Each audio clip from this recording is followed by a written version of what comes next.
You're still here?" Someone laughed. God, we thought the help had finally died. The old woman in the gray uniform didn't flinch. She had heard worse in this house. She had heard everything in this house. Then, in front of 300 of the most dangerous people in the city, she set her tray down on the marble. 30 years, she said quietly. I wrote down all of it. The laughter stopped. Because the housekeeper this family had mocked for 3 decades was holding a small, battered book against her chest, and every crime the Han dynasty had ever committed was inside it. Who was she, really? Why did a woman like her spend 30 years as their invisible maid? And what could an old housekeeper possibly hold over the most feared family in the country? Stay to the very end, because the last thing she reveals will not leave you.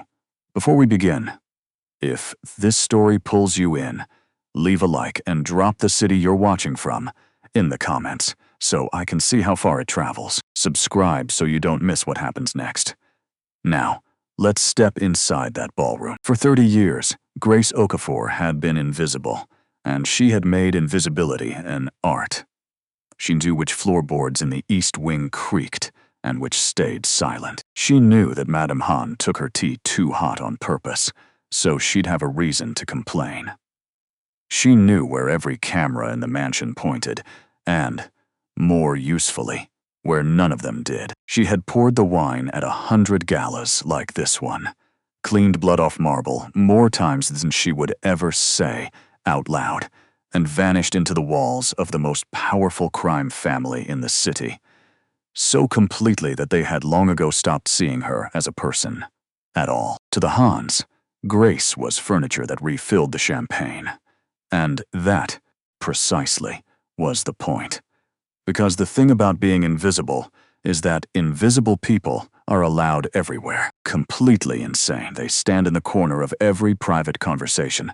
They carry the trays into rooms where deals are struck and threats are made, and orders are given. They are trusted with keys, with schedules, with the small, small daily truths a family never thinks to hide from the help. For 30 years, Grace had stood quietly in the corner of the Han family's entire criminal empire, holding a tray, saying nothing, and remembering everything, every name, every number, every body, and every night, in a small room at the back of the servants' wing, by the light of a single lamp, she wrote it all down in a battered brown leather book she never once let out of her sight. Tonight, that book was 30 years full. Tonight, for the first time, she had brought it out of her room. The gala was to crown the family's reign. 30 years since old Anne Han had built the dynasty, a night of champagne towers and politicians, and men who never paid for their crimes. Grace moved through it the way she always did, unhurried, unseen, refilling glasses.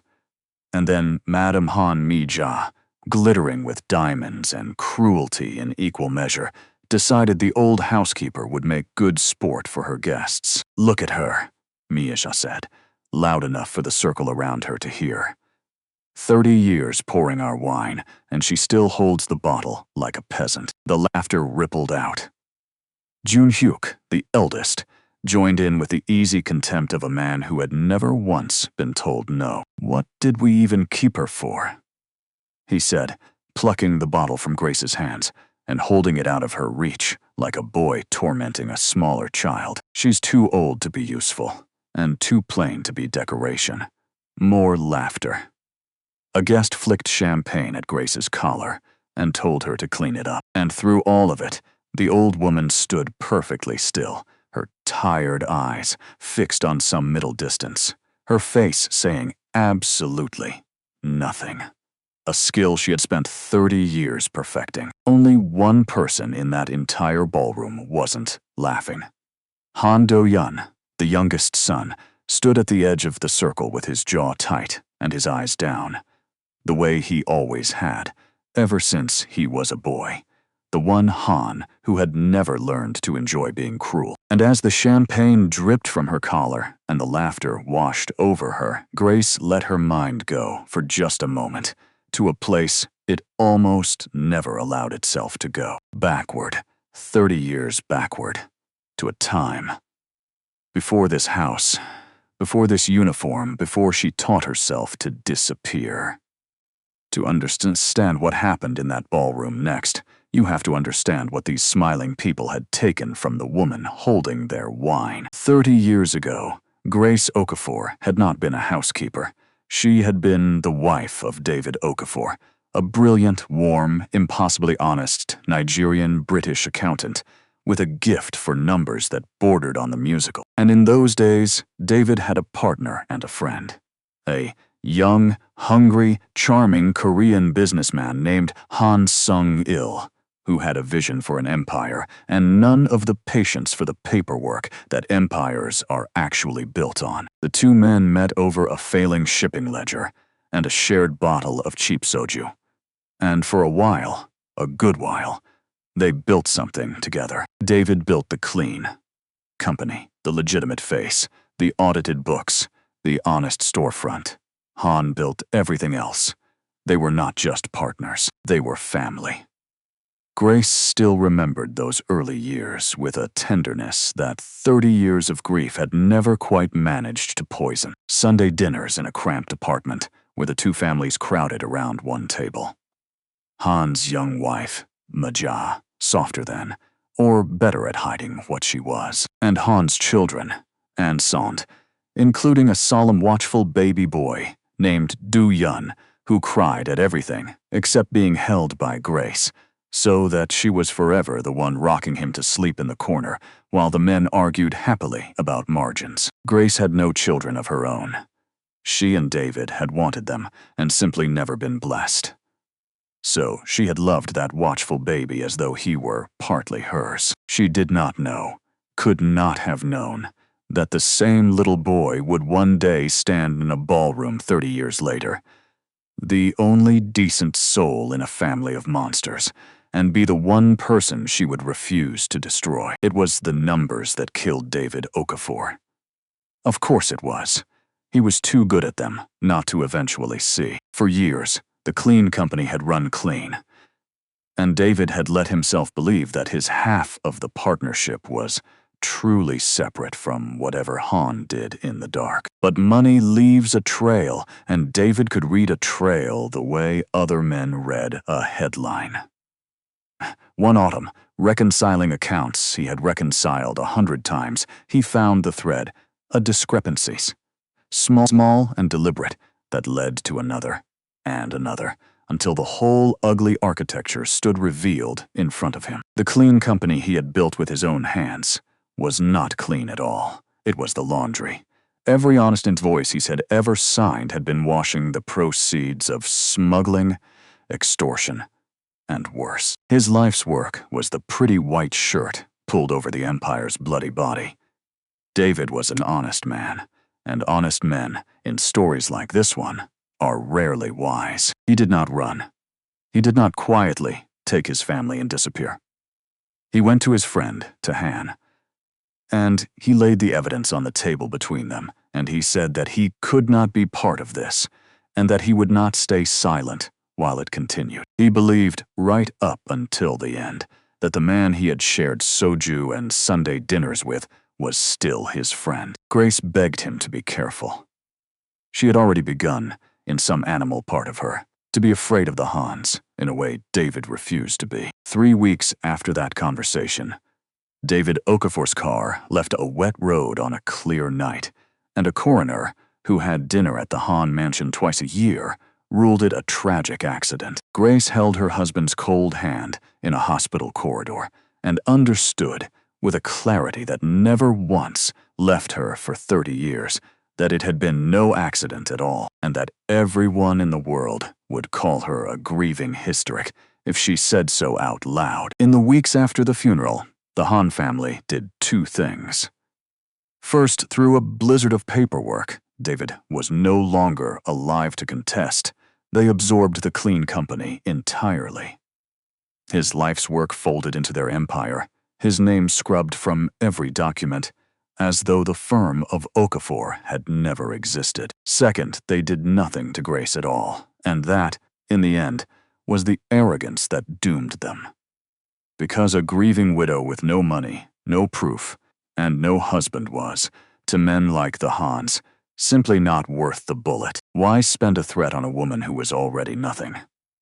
They expected her to break, to drink, or to leave, or to fade. Instead, alone in a rented room with her husband's old leather ledger, the last thing of his she owned, Grace Okafor did something very quiet and very terrible. She decided not to scream, not to go to police who were paid by the men she'd accuse.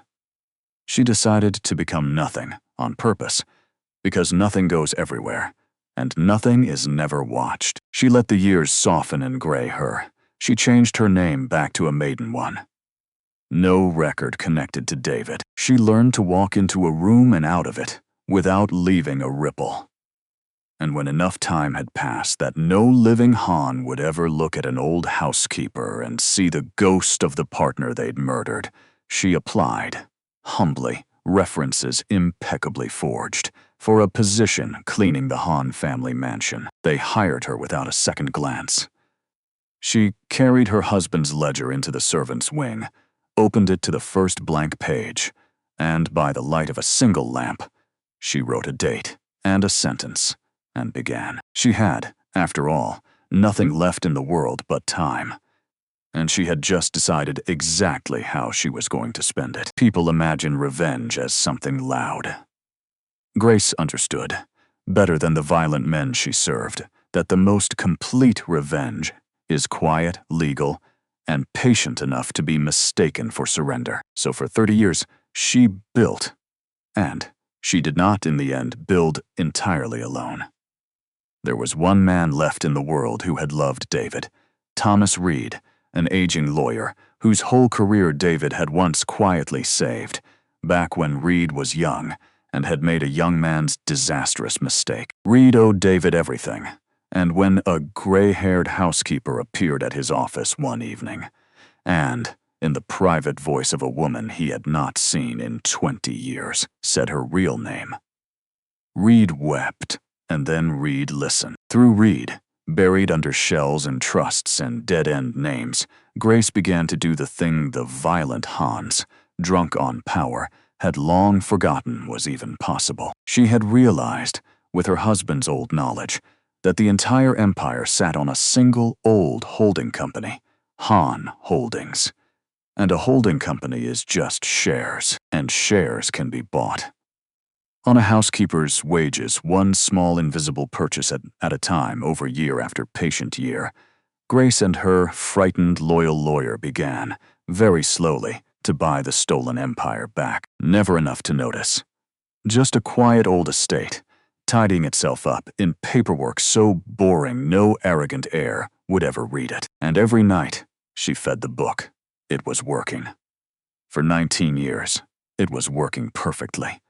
And then, in the 20th year, Han Jun-hyuk started to smell a ghost. It began, as these things do, with a single loose thread. During a restructuring of Han Holdings, a sharp young financier the family had hired noticed something that no one had noticed in 20 years. A slow, steady bleed of minority shares over 2 decades into a fog of trusts that led nowhere. He flagged it to Jun-hyuk as a curiosity. Jun-hyuk, who trusted no one and slept badly, did not hear a curiosity. He heard an enemy. Someone was quietly buying his family. A rival. A traitor, a spy inside the walls. What followed was the most dangerous month of Grace's 30 years. Jun-hyuk tore the household apart, looking for a leak. He installed new cameras. He interrogated staff, one by one, in a cold study with 2 silent men by the door. And one gray afternoon, he sat the old housekeeper down across from and stared at her for a long, long time, looking for something in her tired, empty face. Grace, who had spent 20 years becoming furniture, gave him nothing but furniture. She answered his questions slowly.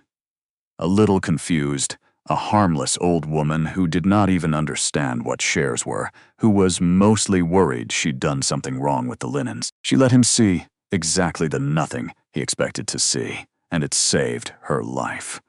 But the search did not end clean. Junyuk, unable to find his ghost inside the house, turned his paranoia outward, toward the lawyers, the accountants, the small outside names that touched the family's paperwork, toward, eventually, a frightened old attorney named Thomas Reed. And that was the moment Grace's careful, patient plan came the closest it ever came to falling apart.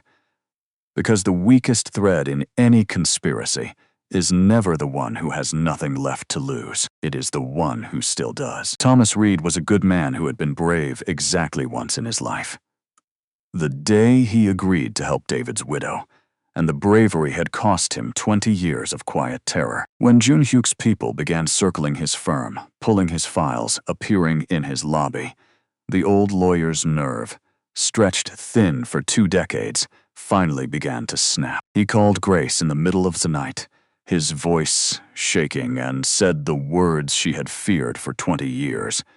That he couldn't do this anymore, that they were going to find him, that maybe, if he went to the Hans first, if he told them what he knew and gave them a name, they'd let him live. He was not a villain. He was just a frightened old man who wanted to see another birthday. But frightened men are how careful plans die. Grace went to him that night, and here is the thing she had understood long ago about trusting even the people you love. She had never told Thomas Reed the whole of it. He knew about the shares. He did not know how many. He knew she was building something. He did not know she was 3 purchases from 51%, or that a prosecutor had been holding a copy of the book for years. She had compartmentalized Amart, her own revenge, so thoroughly that even her closest ally held only a corner of it. Because she had learned, in the worst way, what it costs to assume the people around you will stay strong. Insane. She sat with Thomas Reed in his dark kitchen and held his trembling hands and told him, gently, that she understood and that he should do whatever he needed to do to be safe. She did not beg. She did not threaten. She simply released him. And 2 days later, before Thomas Reed could decide whether to betray her, Junhyuk's men decided the question for him. The papers called it a robbery gone wrong. Grace knew better. She had one more name to add to the book that night, and she wrote it with a hand that did not shake, and a grief that never fully healed. They had taken another good man who'd loved David. It was the last hastastin that turned the final soft place in her heart to stone. And it was the reason that, when the end finally came, she showed the Hans no mercy at all. Grace had not been lying when she told the Hans, later, that she gave the book to a prosecutor. But there was more to that woman than the family would ever guess, and it is worth telling now, because it is the reason the trap did not die with Thomas Reed. 9 years before the gala, Grace had chosen her prosecutor very, very, very carefully.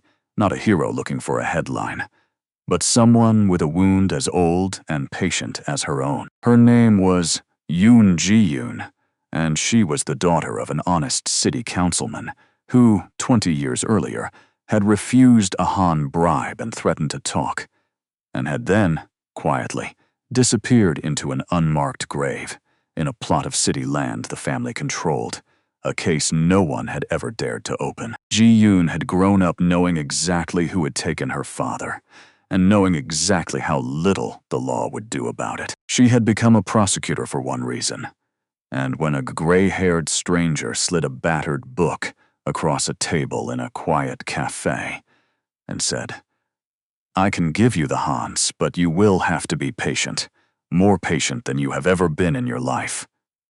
Yoon Ji-yoon had understood, better than anyone alive, exactly what she was being asked to become. So there were 2 of them.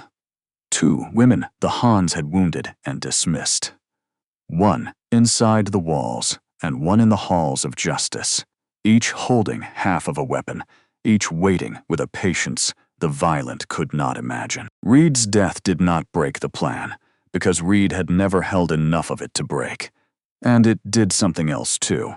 It lit, in both women a cold and final resolve. Grace made her last 3 purchases faster than was safe. Yoon quietly assembled the task force that would surround the gala. The Empire had 30 years to notice the 2 ghosts closing in on it. It was far too arrogant to look. "Clean it up," the guest had said, flicking champagne at her collar. And so we returned to where we began, to the golden ballroom and the laughter and the old woman with wine soaking into her uniform. Except now you know what she was carrying under that gray cloth. Now you know the 30 years standing behind her tired eyes. Grace Okafor, 62 years old, looked down at the wine on her collar, and she smiled.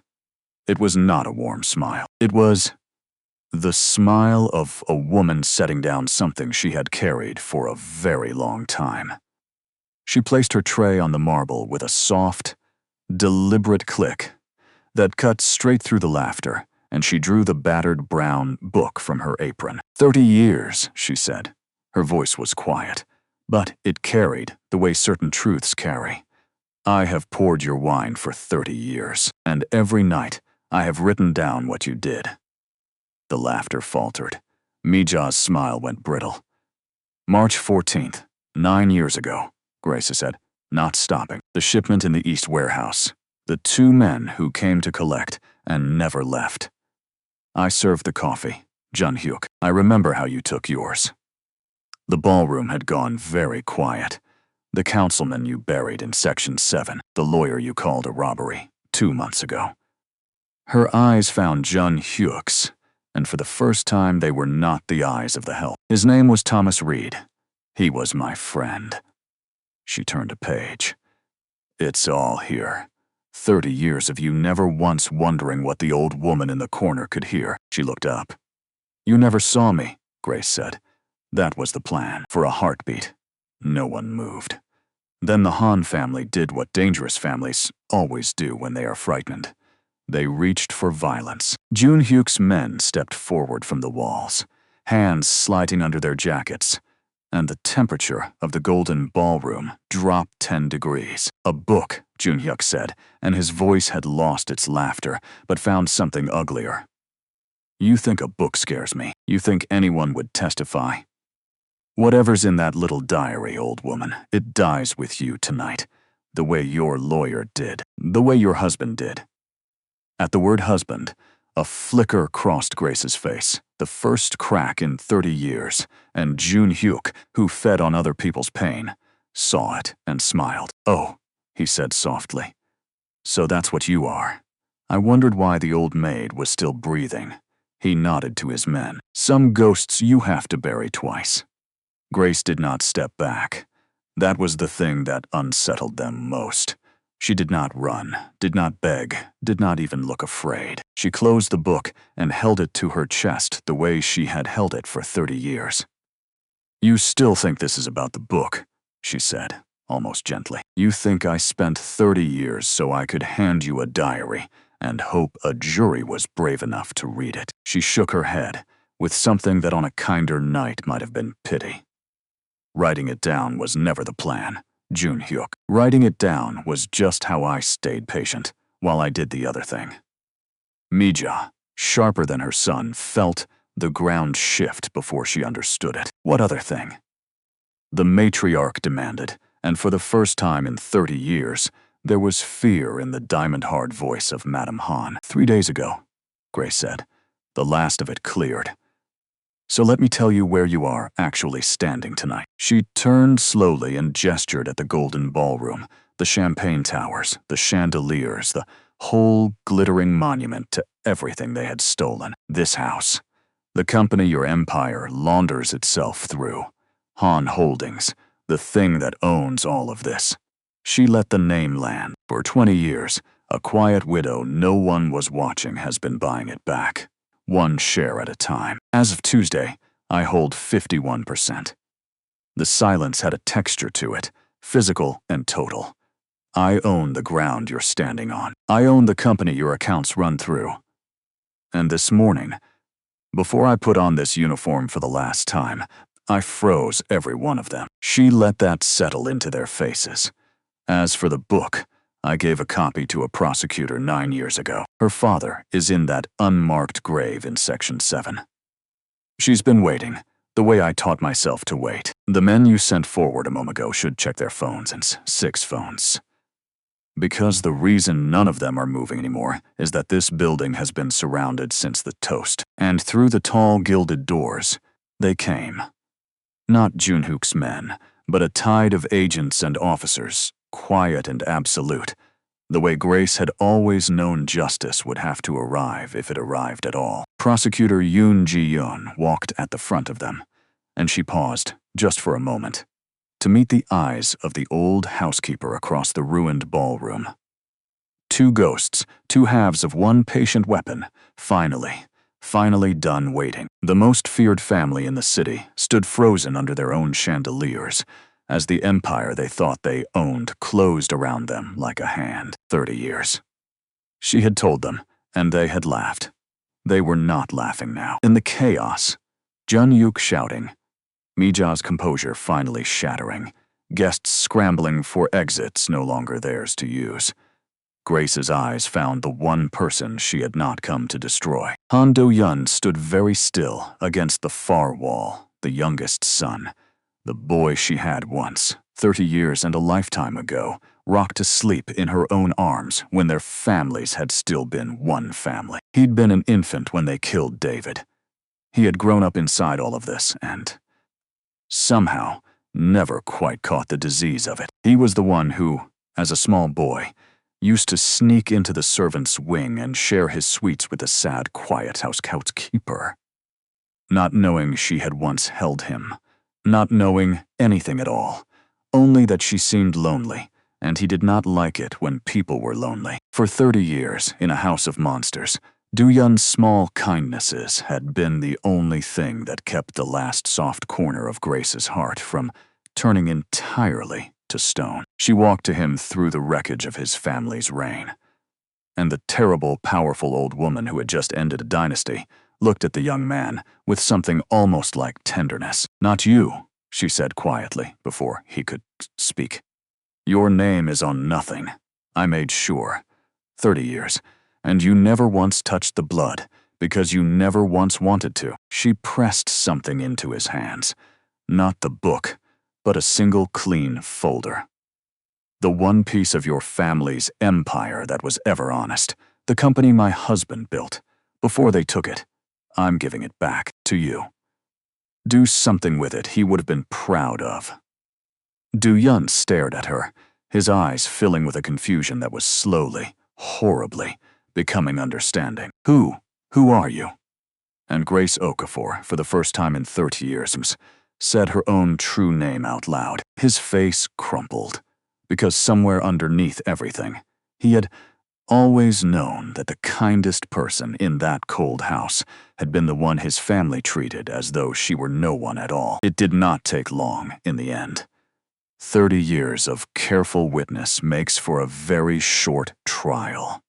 Madame Han Mija, who had flicked her contempt at a housekeeper for 3 decades, learned what it was to have every diamond, every deed, every offshore shop stripped away by a court, reading calmly from a battered brown book. Junhook, who had held a wine bottle out of an old woman's reach to make his friends laugh, and who had murdered the honest men around her for 20 years, discovered that the men who feared his family evaporated the instant it had nothing left to give, and that a prosecutor with a personal grave to answer for and 9 years of documented murder is not a problem money can solve. But the empire the Hans built on David Okafor's stolen work, and 100 buried bodies came apart, not with a gunfight, but with paperwork. Precisely as Grace had designed it, because she had learned long ago that the violent men of this world are helpless against the one weapon they never bother to respect. A patient woman who writes everything down. The mansion was seized.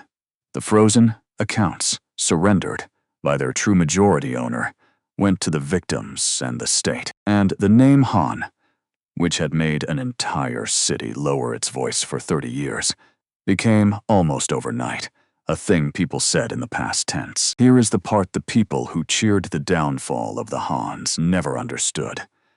The part Grace never let any of them see. Winning did not feel the way she'd imagined it would, all those long nights bent over the book. There was no triumph in it. When the last verdict was read and the last account returned, Grace Okafor did not celebrate. She went alone to a small, quiet grave she had not been able to visit safely in 30 years. Because a housekeeper spying on a crime family cannot be seen mourning the man that family murdered. She knelt at David Okafor's headstone, finally able to say his name in the open air, and set the battered brown book down against the cold stone. Beside it, in her mind, she set the others too. Thomas Reed, who was brave once, and frightened at the end, and did not deserve what loving David cost him. Yoon's father, in his unmarked ground. All the names in the book that had once been people. "It's done," she told David. "All of it. It took me 30 years, my love. I'm sorry it took so long." And the woman who had not allowed herself a single tear in 3 decades of pouring wine for her husband's killers, finally, quietly wept, not for the empire she'd toppled, but for the ordinary, gentle life they had stolen. The day they decided one honest man was inconvenient. She had spent 30 years becoming invisible so she could win. Now that she'd won, she had to learn how to be a person again. A widow, at last allowed to grieve in the daylight. It was not a happy ending. It was something rarer and more honest. It was justice, and it was rest, and after 30 years, it was finally hers. Months later, in a modest office with David Okafor's name newly and honestly on the door, Han Do-yun kept his promise to a woman he had once shared his sweets with as a boy. He took the one clean thing his family had ever possessed, and with Grace quietly advising from the background, a housekeeper no longer, a partner at last, he rebuilt it into something his family would have despised and her husband would have loved. An honest company that put back, in small persistent ways, what the Hans had spent 30 years taking out. He never used the Han name again. He asked once if he might use hers. Grace told him no. That name belonged to David, but she gave him something else. The habit of writing things down, of paying attention, of seeing the people the powerful are trained not to see. It was, she told him, the only inheritance worth passing on. And on the wall behind his desk, where other men hang their own portraits, Do-yun hung a single photograph a gray-haired woman had given him. 2 young families crowded around a modest dinner table 30 years and a whole world ago, back when everyone at it was still alive and still good. Grace Okafor lived out her years in a small, bright house with a garden. The first thing that had ever been truly only hers. She never worked another day as anyone's invisible servant. But she kept the battered brown book on the mantel where she could see it, its pages full of 30 years of a family's crimes, and, tucked in, the very front, the one page that mattered most. A photograph of David, young and hopeful, from before the world took him. On quiet evenings, Do-yun would visit, and sometimes Yoon Ji-yoon too, and Grace would tell them the true stories.